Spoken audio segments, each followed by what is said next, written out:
പോലീസുകാരൊക്കെ ബസ്സിന് എഴുതിയങ്ങോട്ട് പോയത്. നമുക്ക് ചൈനീസ് ഫുഡ് വാങ്ങിക്കാൻ പോയതായിരിക്കും. അത് ഈ ഏരിയയിൽ നല്ലത് കിട്ടില്ല മിസ്സേക്കല്ലേ. എന്റെ തലവിധി.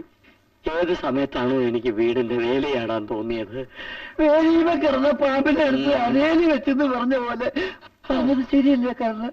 ഏകദേശം ശരിയാണ്. ഓ, യവന്മാരെ കയറൊന്ന് അഴിച്ചു തന്നിരുന്നെങ്കിൽ എനിക്കൊരു അത്യാവശ്യത്തിന് ഒരിടം വരെ പോയി. എവിടെ പോകാതെ രണ്ടുപേരും കൂടി പ്ലാൻ ചെയ്യുന്നത് പട്ടികളെ പോണ കാര്യമല്ല. ഒരു പട്ടി ഇവിടെ മരിക്കുമ്പോ ഒരു പട്ടി ജനിച്ചതിന്റെയാണ് നമ്മളിപ്പോ അനുഭവിക്കുന്നത്. അത് ഏത് പട്ടിയാണോ? പോയി പോയി പോയി. ഇതിനൊക്കെ എവിടെ നിന്നൊക്കെ ബൈക്ക് മോഷ്ടിച്ചിട്ടുണ്ടാ? ഞങ്ങൾ പറഞ്ഞല്ലോ, ഞങ്ങൾ ഒരിടത്തുനിന്നും ഒന്നും മോഷ്ടിച്ചിട്ടില്ല. സത്യം പറഞ്ഞില്ലെങ്കിൽ ഞാൻ എന്റെ അവസാനത്തെ അടവ് പ്രയോഗിക്കും. സത്യം പറയാൻ നെടുങ്ങാട് കൊല്ലം കൊട്ടിയും തരും. അയ്യോ അയ്യോ, തിരുവനന്തപുരം മുതൽ കന്യാകുമാരി വരെ സകല കാറുകളും ബസ്സുകളും ഞാൻ തന്നെ പൊട്ടിച്ചത്. അവിടെ ഒരു സ്ഥലം ഉണ്ടായില്ലേ കരുണാകര? എന്താ? രണ്ട് പച്ച ഇറുക്കിലി എടുത്ത് അറ്റം കൂർപ്പിച്ച് വെളിച്ചെണ്ണയെ മുക്കി സെറ്റപ്പ് ചെയ്ത് കൊണ്ടുപോവാ.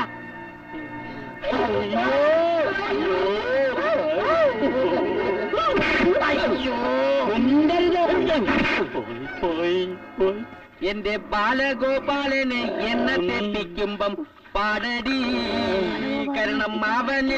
നിർത്തണം അതിന്റെ പാട്ട്. മണിക്കുട്ടി, എന്നെ ഒന്ന് എഴുന്നേപ്പിച്ചിരുത്ത്. എനിക്ക് കിടക്കാൻ വയ്യ. അയ്യോ, എനിക്കിരിക്കാനും വയ്യ. ഇരുത്ത്. ഈ കാലൊന്ന് സമം പോയി. എന്റെ കരുണേട്ടനെ ഇങ്ങനെ ഇടിച്ചവനെ ചേട്ടാ ഏറ്റവും വിഷമുള്ള പാമ്പേതാ? ശംഖുവരൻ. ശംഖുവരൻ കൊത്തി ചാവണേ എന്റെ സ്വയംവരാനന്ദ സ്വാമി. ഒന്ന് പതുക്കെ. ഇതിലും ഭേദം പോലീസുകാരുടെ ഈർക്കിൽ പ്രയോഗമായിരുന്നു എന്റെ മണിക്കുട്ടി.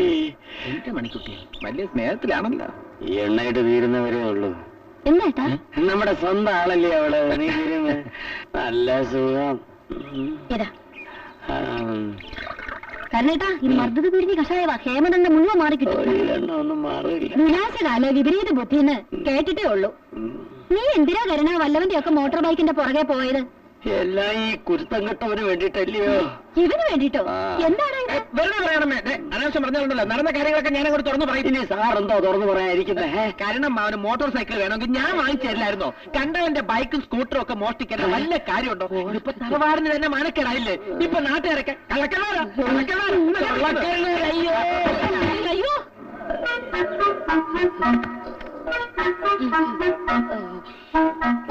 കാരണമ്മ ഇങ്ങോട്ട് കയറുവാ.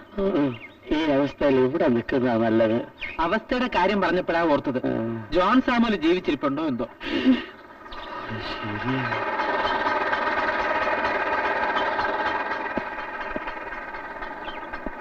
ഞാൻ ഹെൽപ്പ് ചെയ്യാമാ. പോടാവില്ലേ? സാമൂലച്ചാന്റെ കാര്യം ഞങ്ങൾ ഇപ്പൊ പറഞ്ഞതേ ഉള്ളൂ. ഒന്നും പറ്റാതിരുന്നത് ദൈവത്തിന്റെ കൃപയാ. എല്ലാം ദൈവത്തിന്റെ കൃപ തന്നെ, വേറെ ഒരു കുഴപ്പമില്ല. ഇപ്പൊ തെക്കോട്ട് മാത്രമേ നോക്കാൻ പറ്റുന്നുള്ളൂ. വടക്കോട്ട് നോക്കണമെങ്കിൽ ഇങ്ങനെ റൗണ്ട് ചെയ്ത് വന്നു. പെടലി ഞരമ്പിന് അടിയേറ്റത്. ആശാനൊന്നും പറ്റിയില്ലല്ലോ. ഒന്നും പറ്റിയില്ലല്ലോ. അച്ഛനെത്തോട്ടേക്ക് ഈ കക്ഷി ഒരു റാങ് ഇൻഫർമേഷൻ മംഗല്യസൂത്രത്തിന് നൽകിയത് കൊണ്ടാണ് ഞാൻ ഈ നിലയിലായത്. കേട്ടോ വരും, എന്റെ 12 വർഷത്തെ മാരേജ് ബ്യൂറോ എക്സ്പീരിയൻസിൽ ആദ്യമായിട്ട് എങ്ങനെ ഒരു അനുഭവം. അയ്യോ അതെ, അതെനിക്കൊരു അബദ്ധം പറ്റിയതാ. ഇനി മേഘയുടെ നീക്കങ്ങൾ കൃത്യമായിട്ട് ഞാൻ എത്തിച്ചോളാം. മേഘയുടെ നീക്കങ്ങളോ? അതെ ചേച്ചി, ഈ മേഘങ്ങളുടെ നീക്കം നോക്കിയാലേ മഴ പെയ്യോ ഇല്ലയോ എന്ന് പറയാൻ പറ്റും. ശീമോനെ ലേശം കഷായം എടുക്കട്ടെ? 2 ലാർജ് ആകാം. മണിക്കുട്ടി പീഡനി. അയ്യോ, നമ്മുടെ കല്യാണക്കാരൊക്കെ ശരിയാക്കണ്ട. അപ്പോ കല്യാണം കഴിക്കണ ശരീരം വേണ്ടോ? ഇനി ഈ ശരീരം കൊണ്ട് എന്ത് പ്രയോജനം? എല്ലാം ശരിയാക്കാന്നേ പുതിയൊരു ചൊവ്വാദോഷക്കാരൻ ഇന്നലെ രജിസ്റ്റർ ചെയ്തിട്ടുണ്ട്. അതെയോ? നമുക്ക് അയാളുടെ വീഡിയോയിലൊന്ന് പോയാലോ? പോകാൻ തന്നെ എന്റെ തീരുമാനം. പക്ഷെ ചെറിയൊരു കുഴപ്പമുണ്ട്.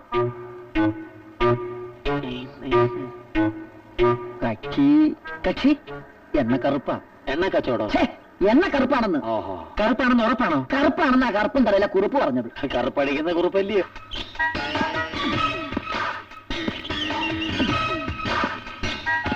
ചേട്ടാ, സായിപ്പ് എങ്ങോട്ടാ? സായിപ്പ് നിന്റെ അച്ഛൻ. നമ്മുടെ അച്ഛൻ. വേണമെങ്കിൽ അങ്ങനെയും പറയാം. എടി, ഒരു ദീർഘയാത്രയ്ക്ക് പോകുമ്പോ പിൻവലി ദുസ്സഹനമാണെന്ന് ഞാൻ എത്ര തവണ പറഞ്ഞിട്ടുണ്ട്. ഇല്ലടാ, നാളല്ലോ ചേട്ടന് എന്തിന്? സഖാവാണെന്നൊക്കെ പറഞ്ഞിട്ട് ഇങ്ങനെ അന്ധവിശ്വാസം നടക്കാൻ. അന്ധവിശ്വാസവും രാഷ്ട്രമീമാംസയും തമ്മിൽ കൂട്ടിക്കുഴച്ചതിനെ കൺഫ്യൂഷൻ ആക്കരുത്. നിനക്കറിയോ, കമ്മ്യൂണിസ്റ്റ് മാനിഫെസ്റ്റോയിൽ മാർക്സും ഏംഗൽസും ലെനിനും തൊഴിലാളി വർഗ സർവാധിപത്യവും ഫാസിസ്റ്റ് ബൂർഷ്വാ. അയ്യോ മതി മതി, ഇതൊക്കെ കഴിഞ്ഞിട്ട് രാത്രിയിലെ സഖാവ് എപ്പോഴാണ് തിരിച്ചെത്തുക എന്ന് മാത്രം പറഞ്ഞാ മതി. ഒരു രാഷ്ട്രീയ പ്രവർത്തകന് അങ്ങനെ വ്യക്തമായ ഉത്തരവൊന്നും പറയാൻ പറ്റില്ല. വരികയോ വരാതിരിക്കുകയോ ചെയ്യും, സാഹചര്യം പോലെ. അപ്പഴേ സഖാവ് രാത്രി വരുമ്പോ ഞാൻ വാതിൽ തുറക്കുകയോ തുറക്കാതിരിക്കുകയോ ചെയ്യാം. എന്താ? നിനക്കെന്താ കാലാവസ്ഥാ പ്രവചനത്തിൽ ജോലിയുണ്ടോ? നീ വാതിൽ തുറന്നാലും ശരി, തുറന്നില്ലെങ്കിലും ശരി, ഒരു സാമൂഹ്യ പ്രവർത്തകൻ തളരില്ല. അതാദ്യം മനസ്സിലാക്കും. എനിക്കൊന്നും കേൾക്കണ്ട. സാമൂഹ്യ സേവനവും മണ്ണാങ്കട്ടെ ഇതൊക്കെ നിർത്തി വല്ല ജോലിക്കും പോയിക്കൂടെ ചേട്ടന്? എടി, ഒരു ജോലി ചെയ്യാനുള്ള മനസ്സുണ്ടെങ്കിൽ ഞാൻ ഈ രാഷ്ട്രീയത്തിൽ ഇറങ്ങുമായിരുന്നോ? അല്ലെങ്കിൽ തന്നെ പുതിയടത്ത് പത്മനാഭൻ തമ്പിയുടെ മകൻ എന്തിനാടി ജോലി? ഒരേ ഒരു പുത്രൻ, ഏക്കർ കണക്കിന് പരന്നു കിടക്കുന്ന സ്വത്ത്, പിന്നെ മാഞ്ചിയം കൃഷി, ആട് വളർത്തൽ പദ്ധതി, ഇതിലൊക്കെ ഷെയർ. ജോലി ഏതാ ഈ സഖാവ്? ഒരു വിപ്ലവകാരിയുടെ ലുക്കുണ്ടല്ലോ.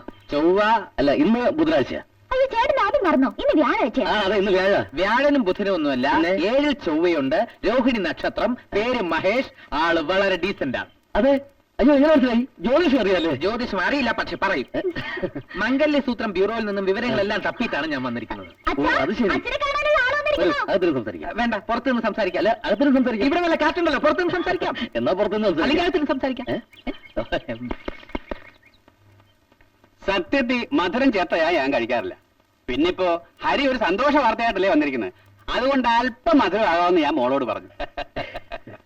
ഈ 7 ചൊവ്വയുള്ള പെണ്ണിനെയും തേടി ഞാൻ ഇറങ്ങാത്ത സ്ഥലമില്ല. അതെ അതെ. ജാതകം ഒത്തുചേരുമ്പോ തറവാട് ചേരില്ല, തറവാടും ജാതകം കൂടെ ഒത്തുചേരുമ്പോ പെണ്ണിന് വലിയ കോങ്കണ്ണോ ആയിരിക്കും. അച്ഛൻ ഇന്ന് വളരെ നല്ല മുറില, സാധാരണ ഭയങ്കര റഫ. അത് കണ്ടാ അറിയില്ലേ? എങ്ങനെ സന്തോഷിക്കാതിരിക്കും? ഭാഗ്യം ഇങ്ങോട്ട് കയറി വന്നിരിക്കുകയല്ലേ. ആ കേട്ടോ ഹരി, ഇവളുടെ കല്യാണം പോലും ഞാൻ നടത്താതിരുന്നത് ഇവന്റെ ഒറ്റ പ്രശ്നം കൊണ്ടാ. പിന്നെ വീട്ടിൽ ആർക്കാ ചൊവ്വാദോഷം ഉണ്ടെന്ന് പറഞ്ഞത്? അമ്മാന്റെ മകൾക്കാ. ആ, ഈ ജാതകത്തിലൊന്നും കാര്യമില്ലെന്ന് ഇപ്പോഴത്തെ പിള്ളേർ പറയും. പക്ഷെ എനിക്ക് ഇതിലൊക്കെ വലിയ വിശ്വാസമാ. ഞങ്ങളുടെ വീട്ടുകാർക്കും വലിയ വിശ്വാസമാണ്. അതുകൊണ്ടല്ലേ ഇങ്ങോട്ട് തേടി വന്നിരിക്കുന്നത്. ഒരു വിപ്ലവകാരിയാണെങ്കിലും എനിക്കും ഇതിലൊക്കെ വിശ്വാസം. രാഷ്ട്രീയം വേറെ, ജാതകം വേറെ, എങ്കിലും വിപ്ലവം തോക്കിൻകുഴലിലൂടെ എന്ന് തന്നെയാണ് എന്റെ ഒരു. അല്ല, അവൻ ഈ രാഷ്ട്രീയത്തിന്റെ ചെറിയൊരു. ഈ 7 ചൊവ്വയുള്ളവർക്കെല്ലാം ഇങ്ങനെയുള്ള ചെറിയ കുഴപ്പങ്ങൾ കാണും. വിവാഹത്തോടെ അത് മാറുകയും ചെയ്യും. കുട്ടിയുടെ പേര് പറഞ്ഞില്ല. മേഘ, സഹോദരിയെ പോലെ തന്നെ സുന്ദരിയാ. എന്നും എന്നെ പോലെ എന്നാ. അപ്പൊ പിന്നെ എനിക്ക് കല്യാണം വേണ്ട. അയ്യടാ,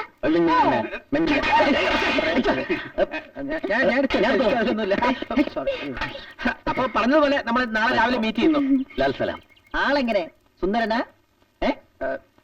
എന്ന് ചോദിച്ചാ ഈ കമലഹാസന്റെ അത്രയൊന്നും സൗന്ദര്യമില്ല. പക്ഷെ വെള്ളായണി പരമൂനേക്കാൾ ഭേദം.